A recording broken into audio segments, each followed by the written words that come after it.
Hello my YouTube all friends, সবাই কেমন আছো? আশা করি সবাই ভালো আছো, সুস্থ আছো।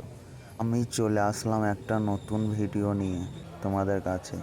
তা আমি এক জায়গায় যাচ্ছি, তা তোমরা না দেখলে বুঝতে পারবে না, পুরো ভিডিওটা না দেখলে বুঝতে পারবে না কোথায় যাচ্ছি। তা একটা বান্দা দেখছি আমার সিটে শুয়ে আছে। উফ, খুব কষ্ট হলো দেখে। তারপর লোকটাকে বললাম যে উঠে যেতে। তারপরে আর ভিডিও করলাম না। সকালে উঠলাম, দিয়ে নামলাম। নামার পর তখন দেখছি একটা স্টেশন, খুব ভিড় স্টেশনে। তারপর সকালে বাসে যেতে যেতে যেতে যেতে দেখলাম দৃশ্যটা, তাই তোমাদের ঘর দেখাচ্ছি। খুব ভালো লাগবে, দেখো। আর তোমরা একটু সাবস্ক্রাইব করে দিও, ঠিক আছে? আর না করলে আমার ভিডিও দেখাবো না তোমাদের ঘর। তোমরা একটু সাবস্ক্রাইব করে দেবে আর একটু পাশে থাকবে, তাহলেই হবে। আর কিচ্ছু চাই না। তা দেখো তোমরা আবহাওয়াটা, দৃশ্যটা কেমন লাগছে, খুব ভালো লাগবে দেখতে। যাচ্ছিলাম পাহাড়ের ওপর দিয়ে, এখন যাচ্ছি ভেতর দিয়ে। উফ, কি সুন্দর একটা দৃশ্য, তাই না?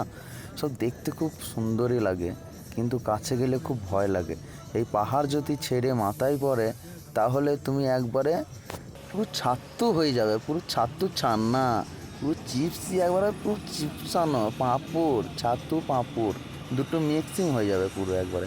পুরো শেষ জিন্দগি, পুরো শেষ। আর নিচে করলে পুরো একবারে অন্ধকার, একবারে সোজা স্বর্গে চলে যাবে। কোনো টিকিট ফিকিট কোনো কিচ্ছু লাগবে না, সোজা স্বর্গে, একদম স্বর্গে। তার জায়গাটা খুবই ভালো। ওফ, কত সুন্দর যাচ্ছে, দেখেছো বাসটা নিচে দিয়ে? খুব ভালো লাগছে দেখতে। আমার আমার খুব ভয়ও লাগছে, কী করব, তবু বসে আছি। যেতে আর ভালো লাগছে না, খুব অনেক দূর, খুব কষ্ট হচ্ছে। তারপর নামিয়ে দিল বাস থেকে। তারপরে হেঁটে হেঁটে একটু যাচ্ছি, ওইখানে আমাদের রুম আছে। তা আমরা এখন হাঁটতে হাঁটতে যাচ্ছি। দৃশ্যটা দেখতে সেই লাগছে, তাই না? তবু তোমরা একটু সাবস্ক্রাইব করে দাও, ঠিক আছে? আবার পরে দেখা হবে নেক্সট ভিডিওতে।